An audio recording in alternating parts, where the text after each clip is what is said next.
নিঃস্ব অবস্থায় কি দোয়া করতে পারেন একজন মানুষ, এই দোয়াটা শিখে নেন, ইনশাআল্লাহ আপনার জীবনের সমস্ত সংকট কেটে যাবে।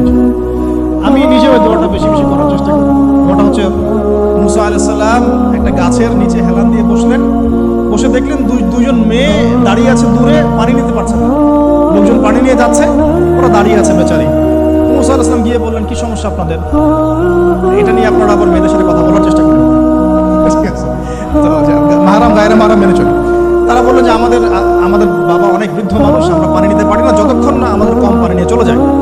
মুসা আলাইহিস সালাম, বললাম না ফিজিক্যালি খুব স্ট্রং ছিলেন, থাকে না বডি বিল্ডার, সামনে গিয়ে কথা বলে সরো পানি নিতে দাও, তখন মানুষ একটু মূল্যায়ন করে না। তো মুসা আলাইহিস সালাম এভাবে পানি নিয়ে দিলেন এবং বাছুরদেরকে পানি পান করালেন, করিয়ে গাছের নিচে এসে বসে আছেন। বসে বসে তিনি দোয়া করছেন, এই যে দোয়াটা তিনি দোয়া করছেন, রব্বি, একটা নেক কাজ করলেন না, মানুষের উপকার করলেন, নেক কাজ করে এসে গাছের নিচে বসে দোয়া করছেন, আল্লাহ